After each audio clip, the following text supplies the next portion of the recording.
Senior sniper एक criminal को साफ शॉट में देख रहा था, तभी उसके ईयरपीस में ऑर्डर आया, डोंट शूट। बस उसी एक सेकंड की हिचकिचाहट में उसका परफेक्ट मौका चला गया। गुस्से में उसने ईयरपीस फेंका, सेकेंडरी गन उठाई और सीधे बिल्डिंग से छलांग मारकर नीचे पहुंचा। क्लोज रेंज में सही एंगल मिलते ही एकदम बिना रुके उसने ट्रिगर दबाया। ग्लास तोड़ते हुए गोली सीधी क्रिमिनल में जा लगी। क्रिमिनल खत्म, लेकिन नियम तोड़ने की वजह से स्नाइपर गिरफ्तार। पर जब उसने कॉर्नर में खड़ी रेस्क्यूड छोटी लड़की की मुस्कान देखी, उसके लिए यही जीत थी। इंट्रोगेशन रूम में वह मजाक में झूठ बोल रहा था, लेकिन पॉलीग्राफ बार बार उसे सच दिखा रहा था। उसकी मेंटल टफनेस और स्किल्स देखकर एजेंसी ने उसे बिना सोचे भर्ती कर लिया और ऐसे वो बन गया गोस्ट एजेंट किंग। किंग को आदेश मिला कि एक खूबसूरत लड़की से दोस्ती करके उससे इन्फॉर्मेशन निकालनी है। वह प्रोफेसर बनकर उसके कॉलेज में घुसा और लड़की पहली नजर में ही उस पर फिदा। दोनों की डेटिंग शुरू हुई, प्यार बढ़ा, साथ रहने लगे। लेकिन उसी प्यार के पीछे किंग का असली मिशन था। एक दिन लड़की ने उसे पिता से मिलवाया, एक डेंजरस माफिया डॉन। किंग ने जानबूझकर डॉन को प्रोवोक किया क्योंकि यह सब प्लान का हिस्सा था। डॉन ने गुस्से में उसे पकड़वा लिया और एक प्राइवेट जेल में फेंक दिया। यही किंग का असली मकसद सामने आया। वह अपने पुराने दोस्त को इस जेल से बचाने आया था। दोनों ने छोटे छोटे कबाड़ से एक मिनी इग्निशन डिवाइस बनाया, चाबी का मॉडल चुराकर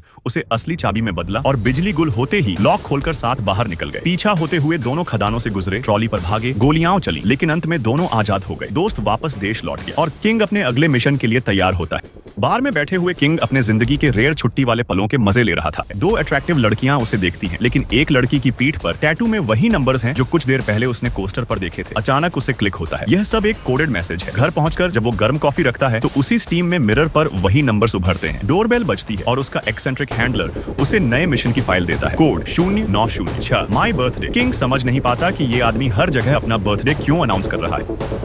किंग अपने गर्लफ्रेंड को बुलाता है। वो उसका वेट एक कार में बैठकर कर रहा होता है। तभी अचानक उसकी कार ब्लास्ट हो जाती है। लड़की को लगा कि उसका प्रेमी अब नहीं रहा, पर किंग अभी भी जिंदा था। ये पूरी रोमांस वाली कहानी, प्यार, डेटिंग, माफिया से लड़ाई, सब सिर्फ एक सोचा समझा प्लान था। और अब इस बार किंग को अपने देश लौटकर एक सुपर पॉपुलर फिल्म स्टार की रक्षा करनी थी। स्टार न सिर्फ ओवर कॉन्फिडेंट था, बल्कि उठने तक की फुर्सत नहीं थी। किंग ने उसे उठाने के लिए रैंडम चीजों को जोड़कर एक फेक बॉम्ब बनाकर स्टार के सर के ऊपर लटकाकर टाइमर ऑन कर देता है। स्टार की आंख खुलते ही चीख निकलती है, क्लॉक बजती रह जाती है। इसके बाद किंग उसकी हर छोटी बड़ी परेशानी संभालता है। सेट पर फाइट्स, एक्स गर्लफ्रेंड का ड्रामा, मीडिया को संभालना। किंग इस सब से ऊब चुका था जब तक असली खतरा नहीं आ गया। एक कार स्टंट सीन में सुपरस्टार की कार के ब्रेक्स फेल हो जाते हैं। स्टीयरिंग भी लॉक हो चुका था। वह सीधा मेन रोड की ओर अनकंट्रोलेबल स्पीड में जा रहा था। डायरेक्टर पैनिक में रेडियो पर चिल्लाता है और किंग सबसे पहले अलर्ट होता है। वो एक पुलिस कार छीनकर हाईवे पर 200 किलोमीटर प्रति घंटा की रफ्तार से दौड़ता है। ऑपोजिट लेन में जाकर ट्रैफिक से बचता है, बैरियर्स और कार्स को ड्रिफ्ट करके क्रॉस करता है।